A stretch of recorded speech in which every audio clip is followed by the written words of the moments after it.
देश की संसद में आज सदन शुरू होते ही दमन और दीव की आवाज गूंजी दिल्ली में। आज दिल्ली में सत्र की शुरुआत होते ही दिल्ली में दमन और दीव की आवाज सुनने मिली। दमन और दीव के सांसद उमेश भाई पटेल जी ने आज फिर से अपने प्रदेश के युवाओं के भविष्य की चिंता करते हुए अपने प्रदेश में यूनिवर्सिटी स्थापित करने की मांग की, जिस पर मंत्री जी ने योग्य करने की बात की। श्री उमेश भाई बाबू भाई पटेल, सवाल नंबर 13।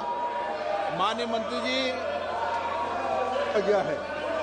माननीय सदस्य, मैं माननीय मंत्री जी से जानना चाहूंगा कि दमन और दीव तथा दादरा नगर हवेली में केंद्रीय विश्वविद्यालय की स्थापना के लिए इतने वर्षों से विचार क्यों नहीं किया गया।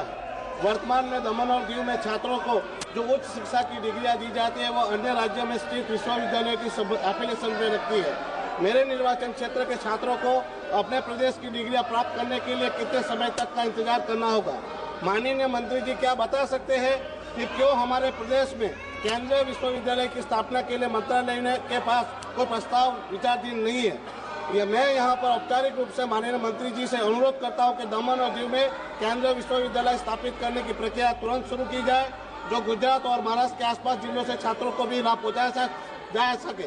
साथ ही साथ में मंत्री जी से यह अनुरोध करता हूँ, फॉरेन कंट्रीज के टॉप 100 यूनिवर्सिटी के कैंपस भी हमारे प्रदेश में स्थापित किए जाए ताकि यहाँ के बच्चों को फॉरेन जाने के बजाय यहीं रहकर वर्ल्ड क्लास एजुकेशन हासिल कर सके। सभापति महोदय, आदरणीय सदस्य अपने द्वीप समूहों में यूनियन टेरिटोरी में दादरा नगर हवेली और दमन दीव में केंद्रीय विश्वविद्यालय के बारे में प्रश्न पूछा। मैं आपके माध्यम से कहना चाहूँगा, पूरा इलाका में सिर्फ 12,414 विद्यार्थी है, 18 हायर एजुकेशन इंस्टीट्यूशन है और उसमें से 3 केंद्रीय अनुदान से चलने वाली संस्था है। विश्वविद्यालय खोलने की प्रक्रिया निरंतरता के साथ जुड़ी हुई है। धीरे धीरे आने वाले दिनों में सरकार उस दिशा में सोच सकती है। Member supplementary.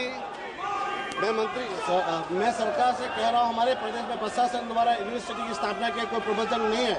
बात सही है, पर मंत्री जी अब तक हमारे प्रदेश में एसएससी और एचएससी का बोर्ड तक गठन नहीं हुआ है।